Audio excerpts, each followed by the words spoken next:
भाग 3। बरगद का धार्मिक और सांस्कृतिक महत्व। नमस्कार दोस्तों, स्वागत है बरगद सीरीज के तीसरे भाग में। अब तक बरगद का परिचय और उसकी अनोखी बनावट जाना। आज हम बात करेंगे इसके धार्मिक और सांस्कृतिक महत्व की, जो इसे एक पेड़ नहीं बल्कि भारतीय संस्कृति का जीवन प्रतीक बनाता है। हिंदू धर्म में बरगद को वट वृक्ष और अक्षय वट भी कहा जाता है। इसे त्रिदेव ब्रह्मा, विष्णु और महेश का वास स्थान माना जाता है।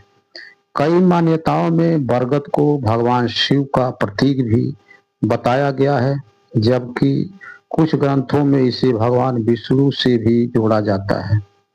इसकी लंबी उम्र और कभी न मिटने वाली उपस्थिति के कारण इसे अमरता और दीर्घायु माना जाता है।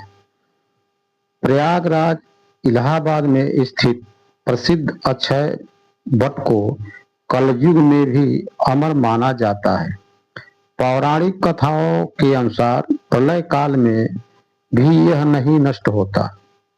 राम, सीता, लक्ष्मण ने भी वनवास के दौरान इसके नीचे विश्राम किया था। वट सावित्री व्रत यह बरगद से जुड़ा सबसे प्रसिद्ध त्योहारों में है। ज्येष्ठ मास की अमावस्या को विवाहित महिलाएं बरगद के पेड़ की पूजा करती हैं और इसके चारों ओर सूत का धागा बांधती हैं, व्रत रखती हैं और पति की लंबी उम्र की, सुख और समृद्धि की कामना करती हैं। यह व्रत सावित्री सत्यवान की कथा पर आधारित है, जहां सावित्री ने यमराज से अपने पति को वापस लाया था। बरगद यहाँ पति पत्नी के अटूट बंधन का प्रतीक बन जाता है। सांस्कृतिक महत्व। प्राचीन भारत में बरगद के नीचे पंचायतें होती थी, न्याय दिया जाता था और बड़े फैसले लिए जाते थे। गुरु शिष्यों को ज्ञान देते थे। यही वजह है कि इसे ज्ञान का प्रतीक भी कहा जाता है। शादियों, यज्ञों और सामुदायिक उत्सवों में बरगद की पत्तियां और डालियों का उपयोग किया जाता है।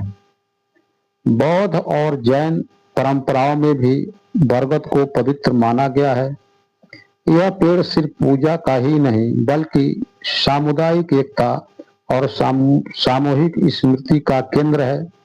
कई गांव और मंदिरों में सदियों पुराना बरगद आज भी इतिहास का गवाह है। दोस्तों, बरगद हमें सिखाता है कि जड़ें कितनी भी गहरी और फैली हुई हो, वे हमें मजबूत और स्थिर रखती हैं। इसकी धार्मिक और सांस्कृतिक विशारत हमें प्रकृति और आस्था के बीच गहरे संबंध की याद दिलाती है।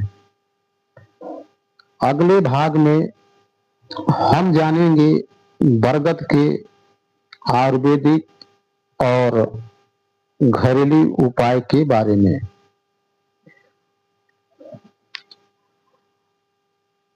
अगर आपको यह भाग अच्छा लगा हो तो कमेंट करें।